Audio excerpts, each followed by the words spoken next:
तो आज शुरू करना है भाई। आज गणेश जी का नाम लेके शुरू कर देते हैं।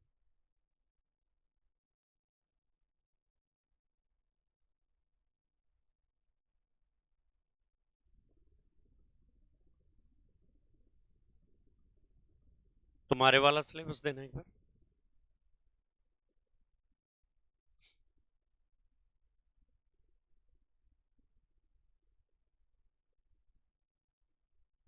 खोल के दे दो।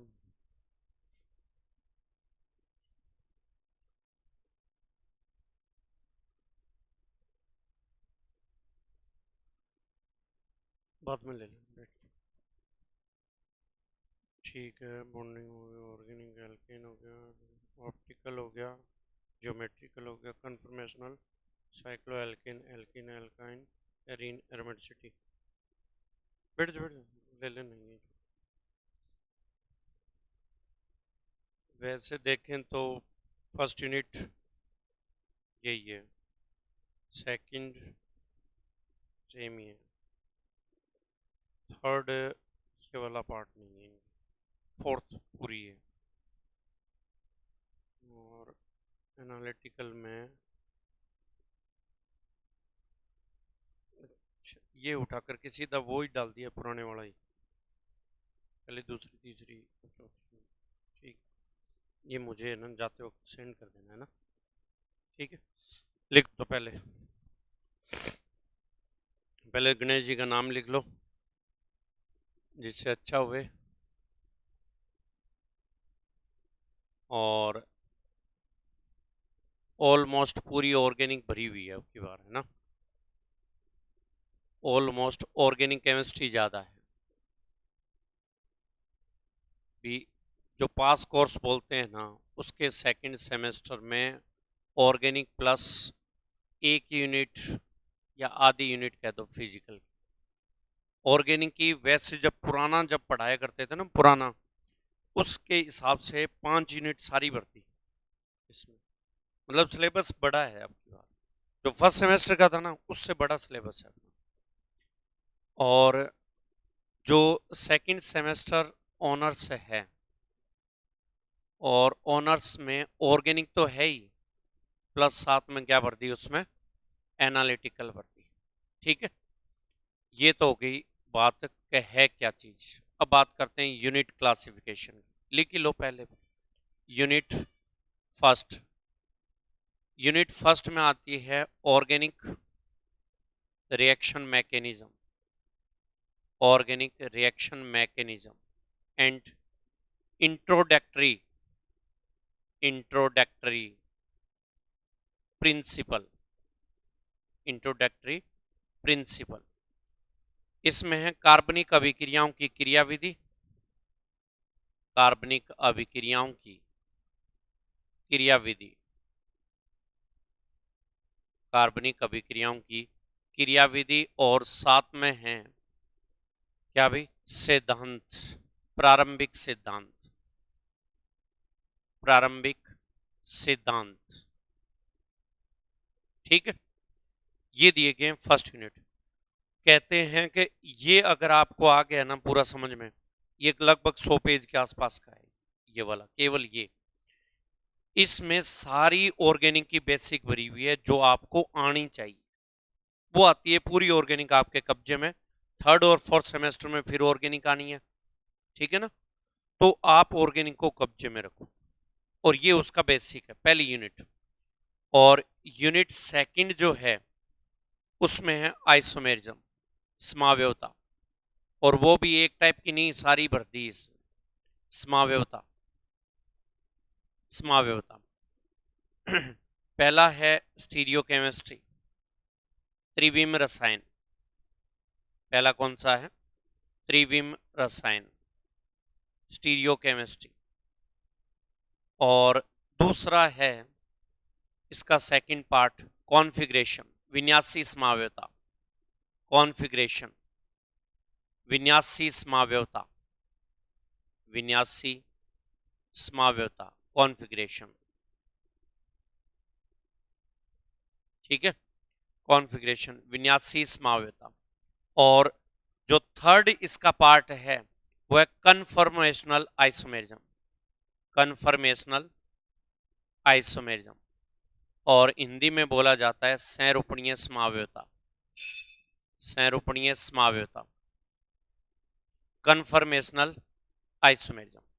तीन पार्ट है। पहले क्या थे कि ये अलग हुआ करते थे, ये अलग हुआ करता था, मतलब दो यूनिट को मिक्स करके बना दिए। ये भी, ये दोनों काफी लंबे हैं, आधी कॉपी आपकी इन दोनों से बढ़ जाएगी, इतना लंबा पार्ट है इसमें। भी इसके छोटे छोटे पॉइंट्स पढ़ते हैं ना, वो बहुत लंबे हैं। चलूँ आगे।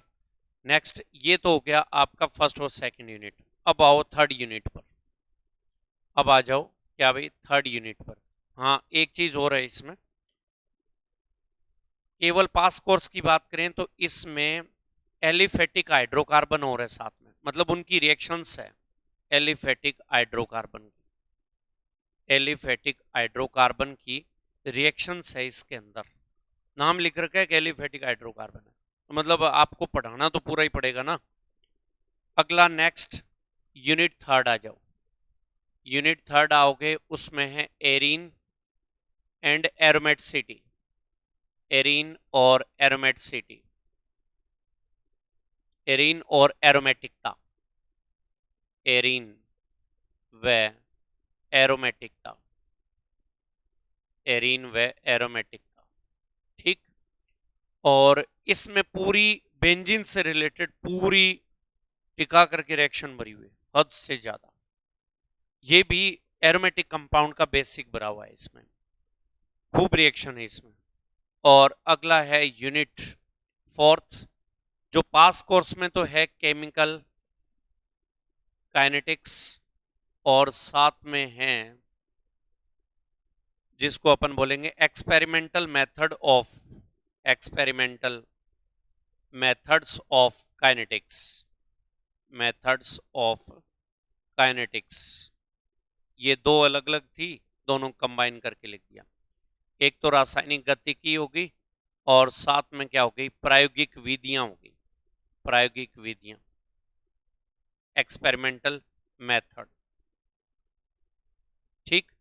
ये तो है पास कोर्स का। और बस एक चीज उसमें एक्स्ट्रा पड़ेगी कि इसमें जो आपके ऑनर्स वाले हैं, ऑनर्स वाले में क्या पड़ता है, एक आ जाती है एल्कीन, एल्काइन और साइक्लो एल्कीन, साइक्लो एल्कीन और साथ में एल्केन और साइक्लो एल्केन, ये पूरा बंच एक साथ है। इनकी 50% रिएक्शन तो पास कोर्स में पहले में दे रखी है। इन इस यूनिट की ऑनर्स वाले की जो पांचवी यूनिट है या चौथी यूनिट जो है, उसका ये वाला मैटर इनके फर्स्ट में दे रखा है। ठीक है ना। तो इनकी रिएक्शन बहुत सारी इसमें आ जाएगी, बट तुम्हारी ये अलग से होगा। ठीक है ना। तो आगे लिखोगे फर्स्ट, अपने दे रखा है सबके ही है वैसे, आईपीएसी ऑफ ऑर्गेनिक कंपाउंड, ये अपना पहला टॉपिक है इस यूनिट फर्स्ट का। यूनिट फर्स्ट में ये टॉपिक चलेंगे, आप कंटेंट को लिख लेना पहले ही, पहले पेज पर इसी से शुरुआत करना। यूनिट फर्स्ट में अपन को पहले पढ़ना पड़ेगा हल्का फुल्का, क्या भी, आईपीएसी ऑफ ऑर्गेनिक कंपाउंड। एक नंबर का 101% सवाल आना है इसमें से।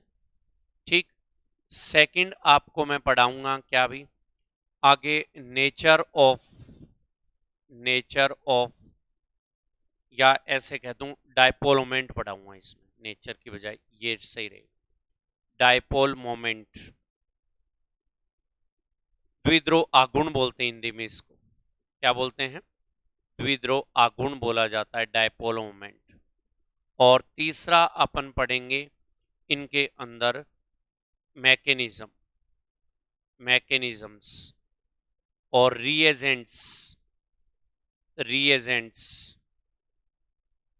और केमिकल इफेक्ट, रासायनिक प्रभाव, केमिकल इफेक्ट, रासायनिक प्रभाव।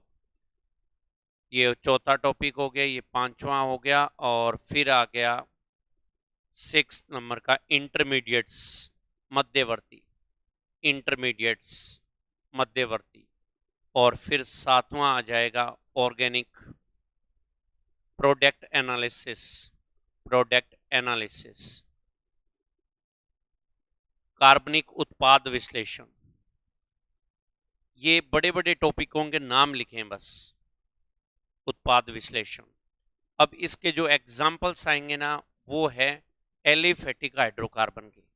इसमें साथ में क्या होंगे, एग्जाम्पल ऑफ एलिफेटिक हाइड्रोकार्बन है, एलिफेटिक हाइड्रोकार्बन इसके एग्जाम्पल है, इसके एग्जाम्पल भर रखे हैं इसमें, एलिफेटिक हाइड्रोकार्बन के उदाहरण, एलिफेटिक हाइड्रोकार्बन के उदाहरण।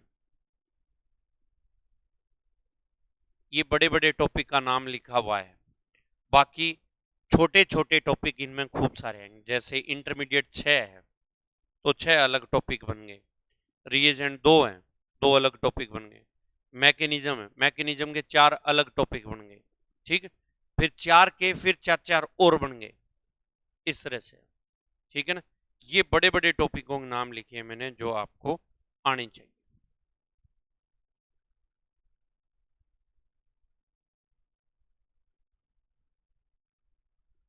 मेरा ऐसा मानना है कि थोड़ी बहुत आईपीएससी तो आपको पहले से ही आती है ना, हल्की फुल्की तो आती है, क्योंकि अपन को साइक्लो वगैरह की कुछ कुछ एग्जाम्पल थोड़े बहुत पढ़ ले तो एक दो दिन अपन इसको देख।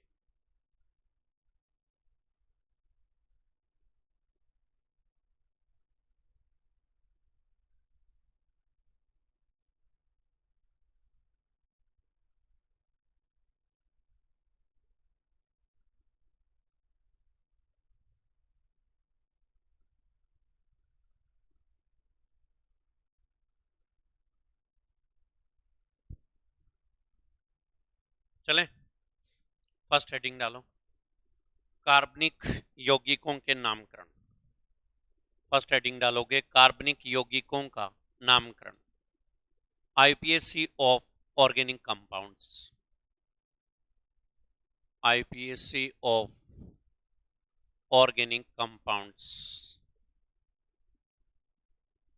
कार्बनिक यौगिकों के नामकरण।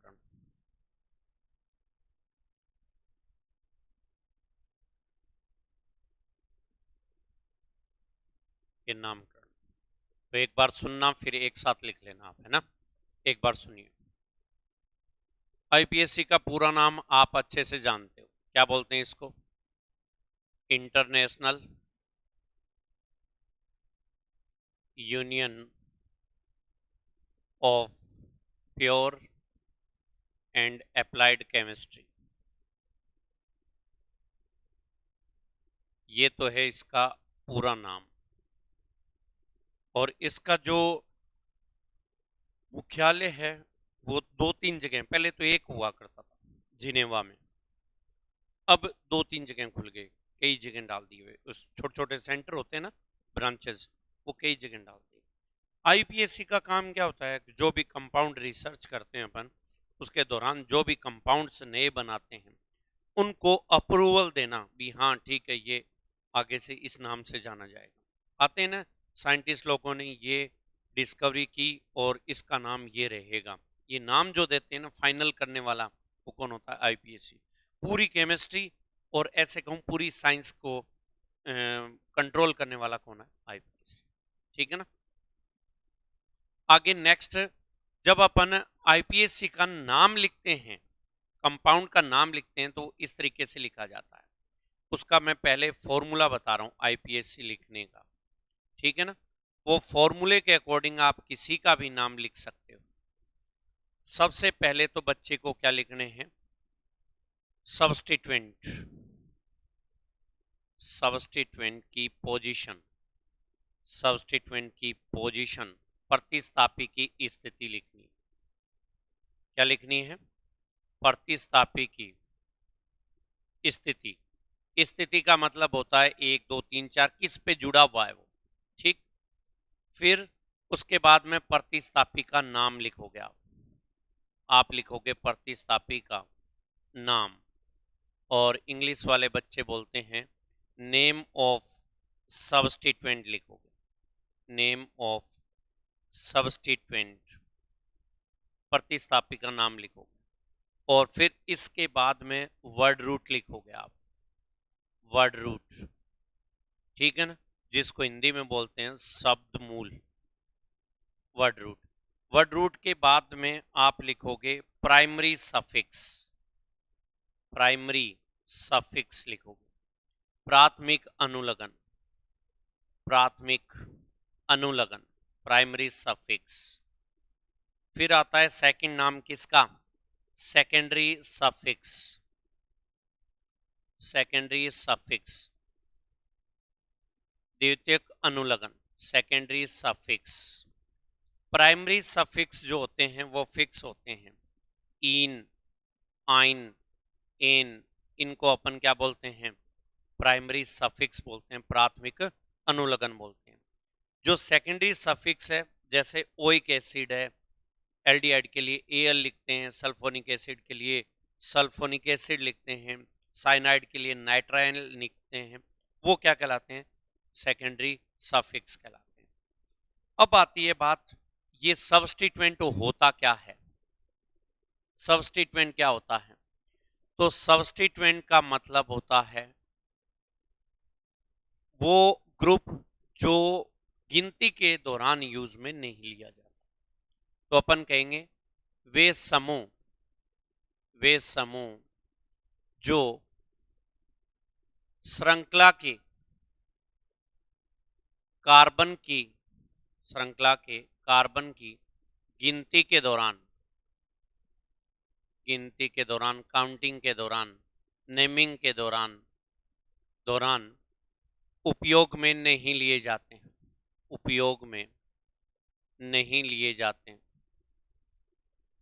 प्रतिस्थापी कहलाते हैं, प्रतिस्थापी कहलाते हैं, सब्स्टिट्यूएंट कहलाते हैं। Such type of groups not includes in organic chain, they are called substituent।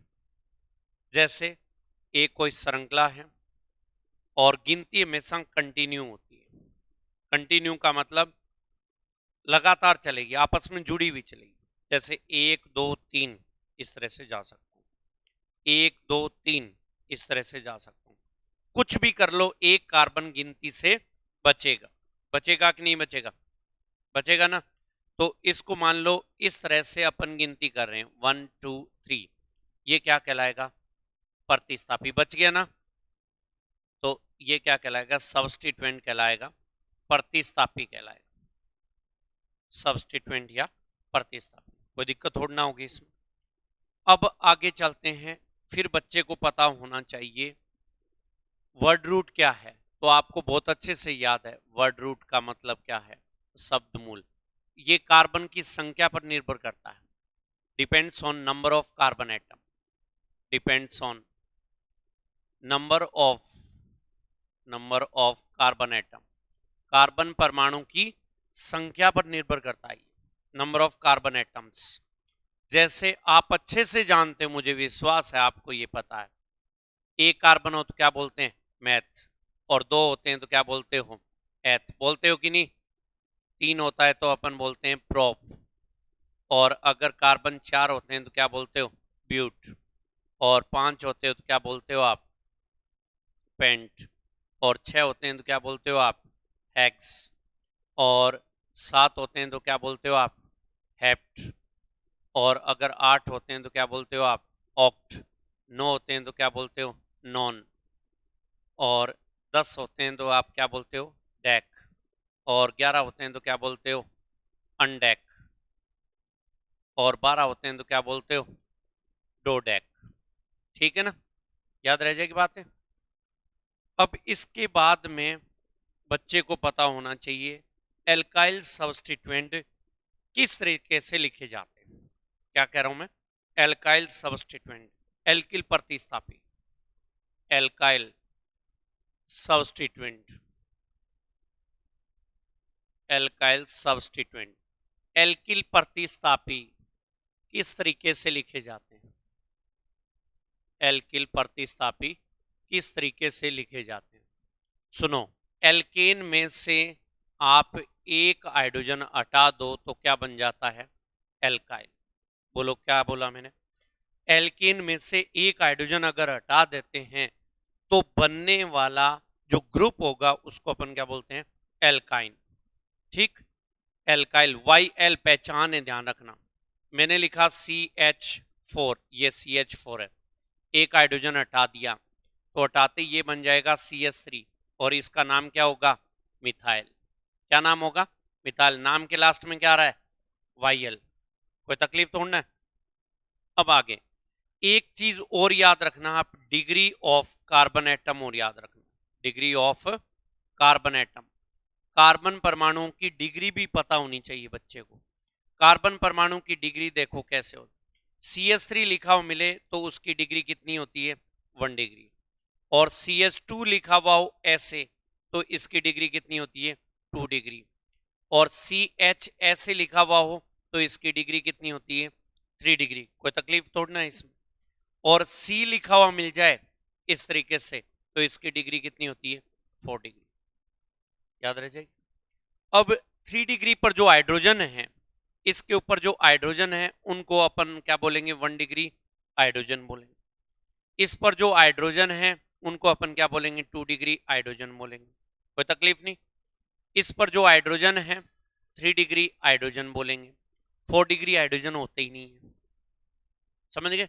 Degree का मतलब होता है एक कार्बन से चारों तरफ कितने कार्बन जुड़े हुए हैं। एक कार्बन से चारों तरफ कितने कार्बन जुड़े हुए हैं, वही उसकी डिग्री कहलाती है। इसके एक तरफ ही जुड़ सकता है इसलिए इसकी डिग्री 1 है। इसके 2 तरफ जुड़ सकते हैं इसलिए डिग्री 2 है। इसके 3 तरफ से जुड़ सकते हैं 3 डिग्री हो गया। 4 तरफ से जुड़ सकते हैं 4 डिग्री हो गया। अगला नेक्स्ट, आगे आपको डिग्री के आधार पर एल्काइल ग्रुप बता रहा हूं।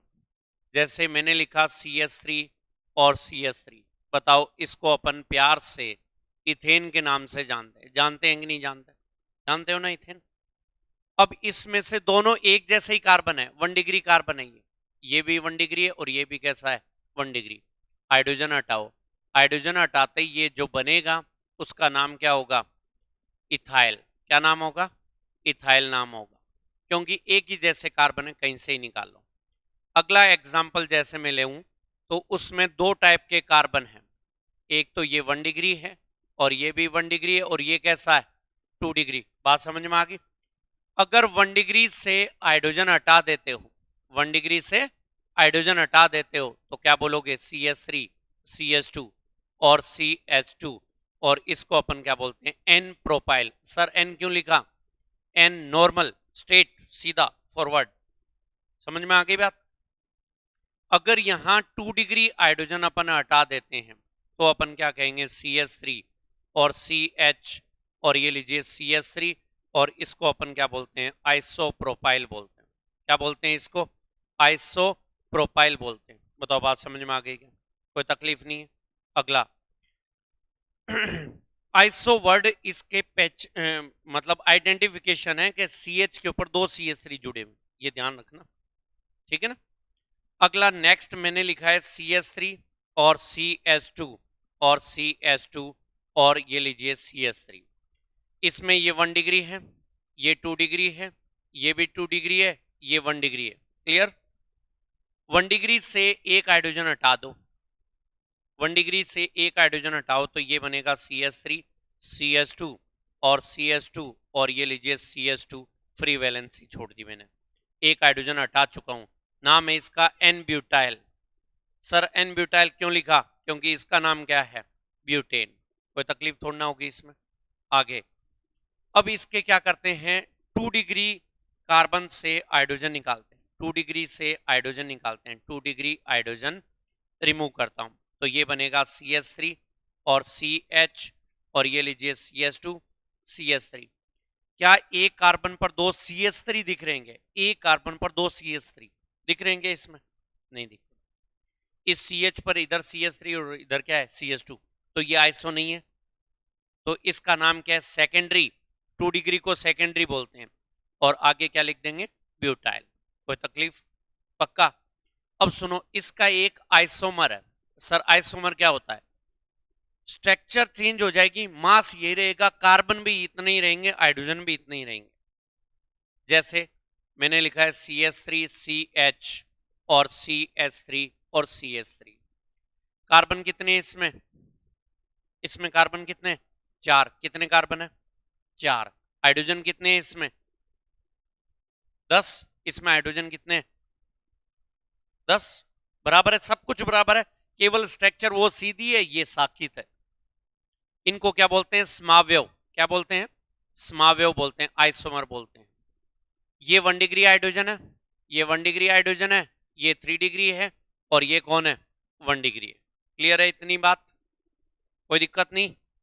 अगर अपन 3 डिग्री हाइड्रोजन से हाइड्रोजन निकाल देते हैं 3 डिग्री से, तो अपने पास जो ग्रुप बनेगा उसका नाम होगा टर्सरी ब्यूटाइल।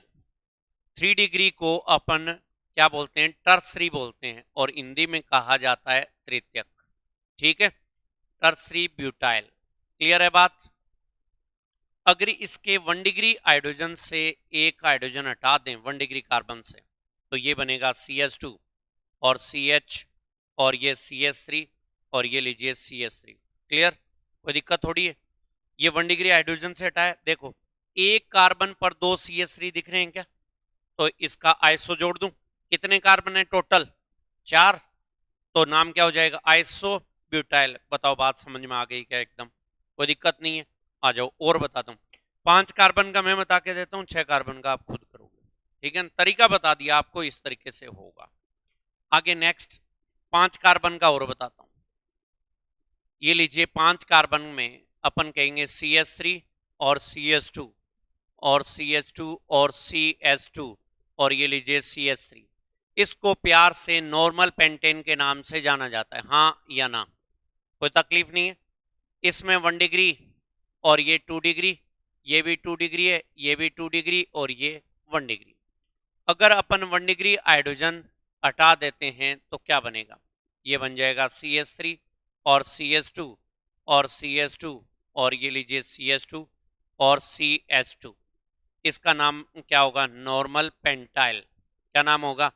Normal pentyl. और अगर 2 डिग्री हाइड्रोजन से 2 डिग्री कार्बन से हाइड्रोजन हटाते हैं तो CH3 CH2 और CH2 CH और CH3, इसका नाम क्या होगा? Secondary pentyl. क्या नाम होगा? Secondary pentyl. बताओ कोई तकलीफ? कंफर्म? अब सुनो, इसका भी एक आइसोमर होता है, इसका भी एक समावयव है, आइसोमर, समावयव। और उस समावयव को मैं इस तरीके से लिख सकता हूं, CH3 और CH2, CH और CH3, और ये लीजिए CH3। कोई तकलीफ नहीं? आपको दिख रहा है इसमें CH CH3 CH3 आइसोपेंटेन है ये। एक हाइड्रोजन हटा दो इसमें से, एक हाइड्रोजन यहां से हटा दो। 1 डिग्री और ये 2 डिग्री, ये 3 डिग्री, और ये कौन सा है? 1 डिग्री, और ये कौन सा है? 1 डिग्री। यहां से हाइड्रोजन हटाओ तो ये आ जाएगा CH2 और CH2 और CH3, और ये लीजिए CH3। अब ये आइसो और पूरे का नाम क्या है बोलो? पेंटाइल। ये लीजिए आइसो पेंटाइल। बताओ किसी का ही निकाल सकते हो, कोई दिक्कत नहीं, कोई समस्या नहीं। और अगर इसमें 3 डिग्री में से निकालता तो इसका नाम क्या देते? सर टर्सरी पेंटाइल नाम देते। क्या नाम देते? टर्सरी पेंटाइल नाम देते। ये लीजिए टर्सरी पेंटाइल हो जाएगा, ये टर्सरी तृतीयक पेंटाइल हो जाएगा, टर्सरी पेंटाइल। इसका भी एक समावयव और होता है, इसका भी एक आइसोमर और होता है, समावयव आइसोमर। कौन सा है इसका समावयव एक और? तो देखिए CH3 और CH3 और CH3, ये लीजिए CH3। कार्बन कितने इसमें? 5। 5 कार्बन और 12 हाइड्रोजन है क्या? चेक कर लो, 5 कार्बन है, 12 हाइड्रोजन। कोई तकलीफ नहीं। सारे 1 डिग्री हाइड्रोजन है, सारे 1 डिग्री है, तो अपने पास एक ही ऑप्शन है, 1 डिग्री हाइड्रोजन निकालने पड़ेंगे। ठीक है ना, एक निकाल देंगे। इसका नाम है नियोपेंटेन। क्या नाम है इसका? नियोपेंटेन नाम है इसका, नियोपेंटेन नाम है हिंदी और इंग्लिश में, नाम सेम रहता है यहाँ पर। यहाँ एक 1 डिग्री हाइड्रोजन अगर हटा देते हैं तो ये बनेगा CH3 और CH3 CH2 free valency CH3 और नाम क्या होगा, नियोपेंटाइल। क्या नाम होगा, नियोपेंटाइल। बताओ बात समझ में आ गई, कोई कंफ्यूजन नहीं? ठीक है। एक चीज और आप याद रखना, ये लिखा हुआ नहीं है ना बिल्कुल भी, अरे यार, तो CnH2n+2 आ जाए, इसको अपन क्या बोलते हैं, एल्केन। ये जनरल फॉर्मूला बता रहा हूं। CnH2n आ जाए तो इसको अपन बोलते हैं क्या, एल्कीन। और CnH2n-2 आ जाए तो इसको अपन क्या बोलते हैं, एल्काइन। ये जनरल फॉर्मूला भी आप याद रखना, ठीक है ना। अब कहां से लिखना है आप बताओ मुझे। अरे खूब ही हो गया भाई, यहां से, यहां से लिखो तो शुरू कर दो फटिया, बहुत फास्ट तरीके से धड़ाधड़ लिख दो।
सरका दूं?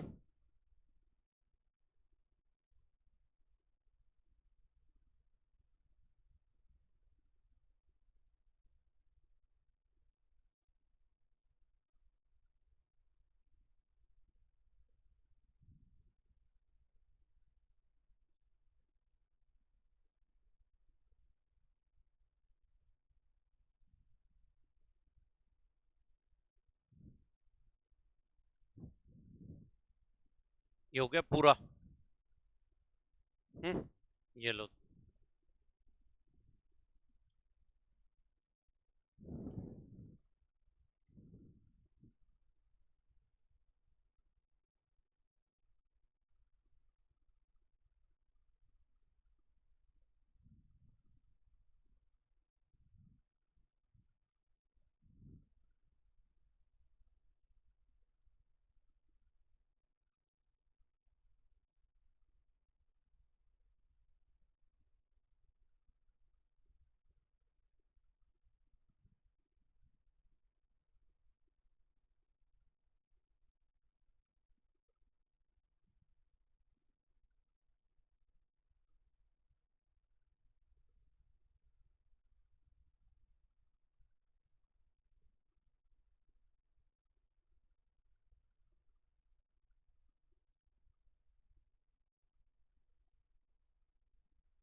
इंग्लिश वाले लिख देंगे, सच ग्रुप्स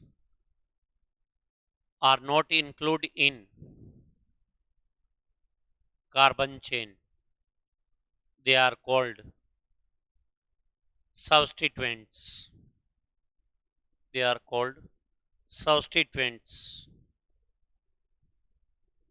आगे वर्ड रूट लिख दो, शब्द मूल।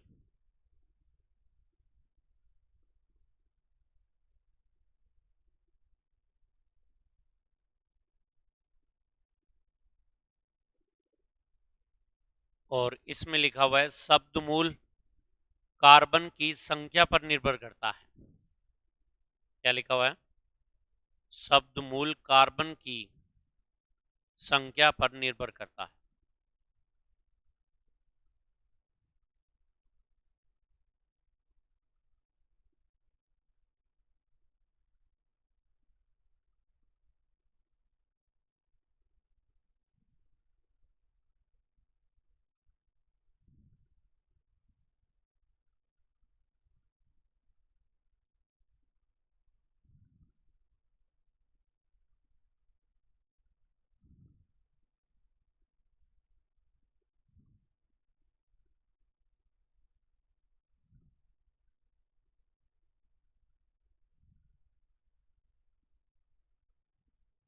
हो गया?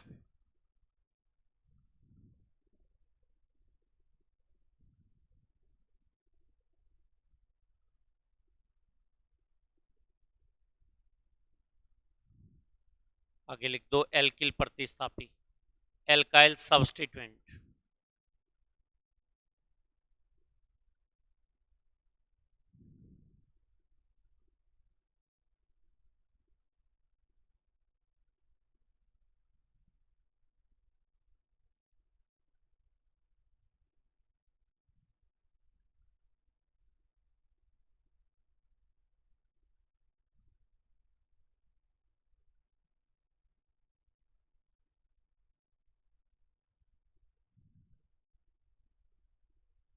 हैं?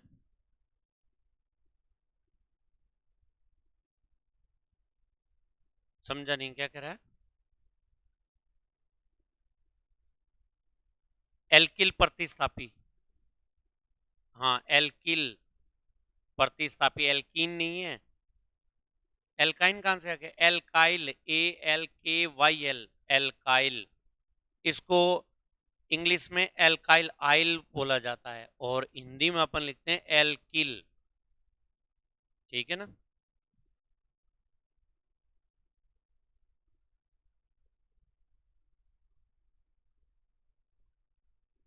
आज 10वीं बोर्ड की क्लास शुरू हो रही है।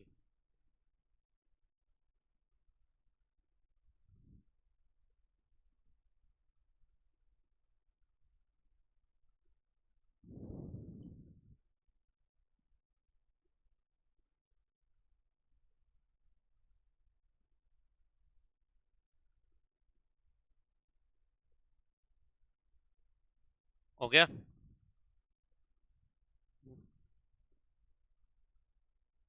कौन सा हिंदी इंग्लिश क्या बताना है बता? सुन, एल्केन में से ये तो था अपना एल्केन, ठीक। एक हाइड्रोजन निकालते ही एल्किल ऐसे लिखेंगे, ठीक है। और हिंदी में वो इंग्लिश में अपन एल्काइल बोला जाता है इसको, इंग्लिश में ऐसे बोल। ये और ये एक ही है वैसे, ठीक है। कहां तक लिख दिया? थोड़ा सा बड़ा कर देता हूँ ना।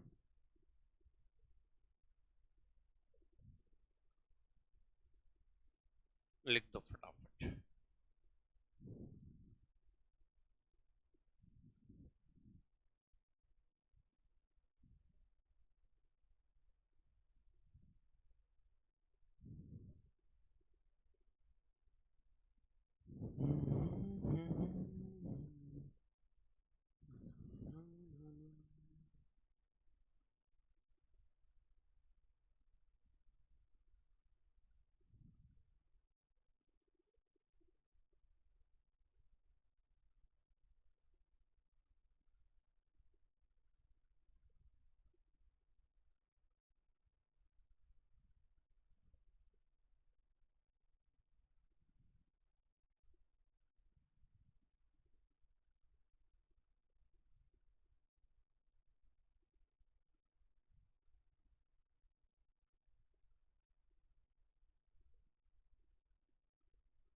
हो गया इतना?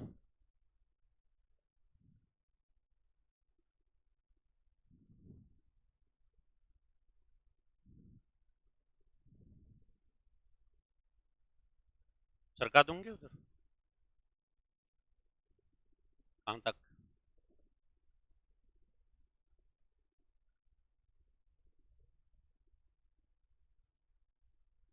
और सरका दूं? ठीक।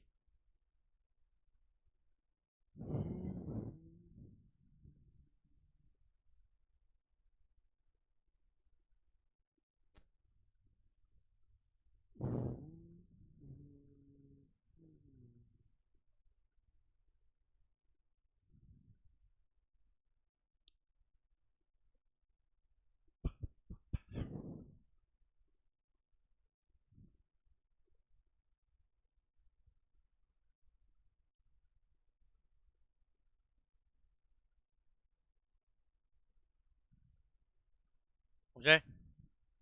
ये लो, एकदम सही है।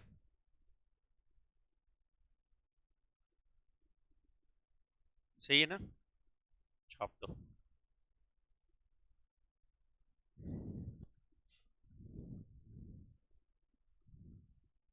मैंने सोचा आधे घंटे पढ़ाऊंगा, मैं पढ़ा दिया 50 मिनट है। इसको कहाँ से, सबसे पहले ये लिखा जाएगा, इसके एक तरफ ये लिखा जाएगा, फिर एक तरफ ये लिखो, फिर एक तरफ ये लिखो, फिर इसके भी एक तरफ ये लिखो, फिर इसका एक भाग ये रहा, ऐसे लिखो, बीच में वो आएगा, बीच में लिख लो उसको।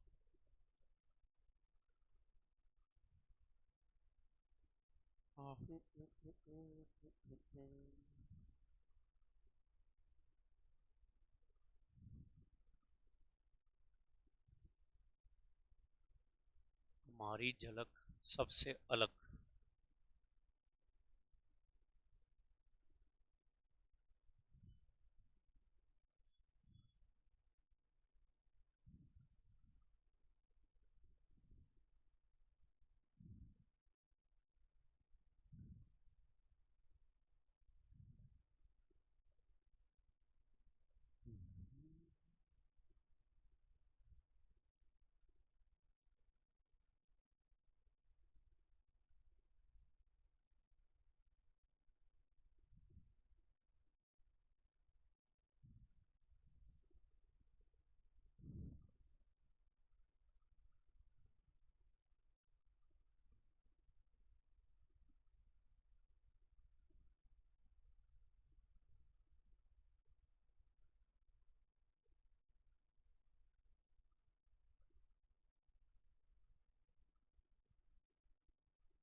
सरकाएं थोड़ा सा, ये लो।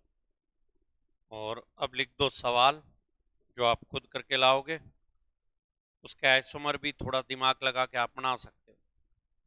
इन दो के आप खुद करके लाओगे, CH3 और CH2 और CH2 और CH2, 4 हो गए, 5 और ये 6। ठीक है, इसका चलो बना ही देता हूँ। एक आइसोमर तो ये बनेगा, CH3 CH3 और CH3 और CH2 और CH3, एक आइसोमर ये बनेगा, ये समावयव है आपस में। ये क्या है? आइसोमर है, समावयव। और एक ये बना है CH3 और CCH3 और CH और CH2, और कितने हो गए? 4 5 हो गए, CH2 और CH3, एक ही हो। ये इसके समावयव आइसोमर है। कर लाओगे इसके? सरका दूं आगे और एक 7 वाला सेम ही तरीके का होता है, आप तो इतना सा कर ला, ठीक है ना।